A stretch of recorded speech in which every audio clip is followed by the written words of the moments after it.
Hi, Mary. Again, I'm sorry for my voice. I have a cold. So, yeah, bear with me. I also want to apologize for being so slow with responding to comments to my videos. I do really appreciate every comment that you make, but I have had a bad period. Basically, I have general anxiety syndrome, and at times that becomes depression instead of. Sorry, I have a hair that I have to get out of my fingers. Uh, that sometimes that becomes depression instead of anxiety, basically, instead of being my fear going taking an overload. My sadness does, basically. And generally, what happens then is that I become very slow because it's difficult to be motivated to do things. Now, don't worry, these are periods that come and go, so there's nothing wrong with me, but it does make me a bit more, have they made me a bit more slow at getting things like replying to messages and such done. But I do read every one of them, and I do really appreciate them. So, when that's out of the way, I want to do a book review. And the one I want to review is The Serenity Solution: How to Use Quiet Contemplation to Solve Life's Problems by Keith Hart.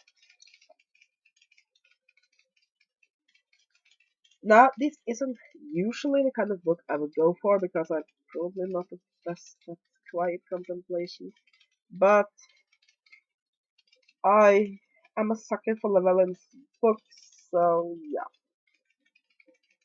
yeah. To begin with the cover, I really like the cover on this one.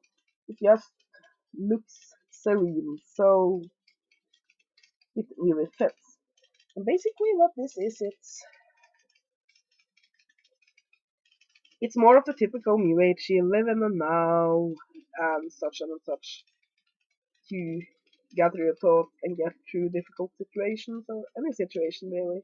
But I find that I really like this one. So, like I usually do, let's have a look at the index. Oh yeah, and here's the guy that wrote it. Index, where are you? There you are. You have acknowledges. That didn't sound good. How is it pronounced in English? Acknowledgements. That's the word. You have introduction, how this book came about. You have part 1, calm focus and problem perception. 1. Focus determines view of a problem and its solution.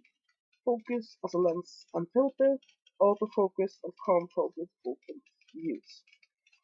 So basically, this book is uh, a bit of a mix. One part of it is a bit new agey, like I will almost say Eckhart Tolle lighting. The other one is very basically common sense. If you think calmly about something, you tend to solve problems better than if you go off. It's like this when I'm going down to visit my mother or is traveling in general. I like to finish packing bit some time before I'm going because when I'm just sitting down with a cup of tea, generally then I remember, oh, I forgot to bring such and such and such. So basically, when your mind gets time to think, it thinks best. And then you have 2, focus continuum. No focus, hyperfocus, common signs of fixed focus, avoid extreme, and calm focus is an optional balance. And we have part 2, problem solving advantages of calm focus. We have flexible focus control, waiting focus control,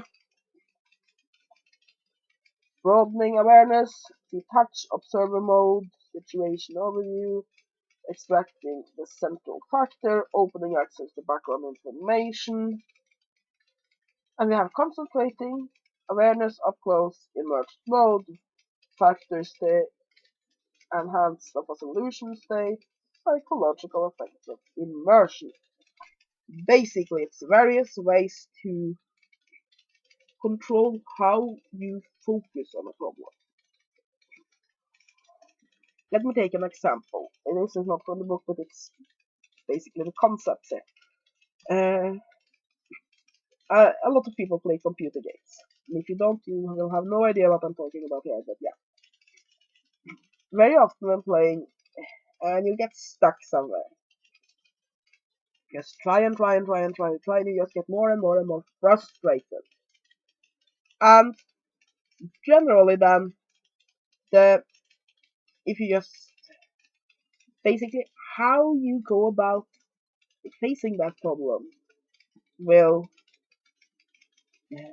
work. For example, if you manage to sort of detach yourself from the problem and just think of a solution, it often works better. And there's other solutions there too, so it's various forms of ways to do that. In fact, there's a book. This actually reminds me a lot of. I think it's named Think Better because I have it in Norwegian and that it's called Use Your Brain Better. Basically, but I'm not sure what the English title is. But I can check it out. So, if you give me 1 second here, I just it just hit me that it's like that book. So if you like it, you might like this one too. Think book.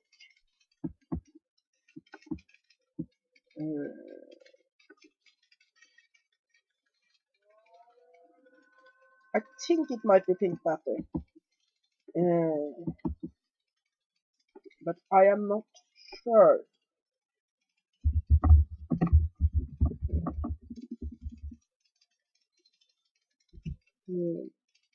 The book is by Tony Bunsen.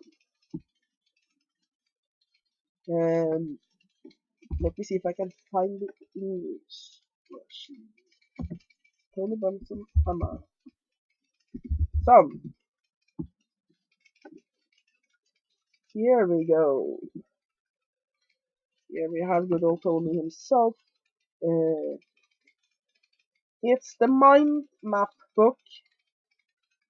That's the word of it.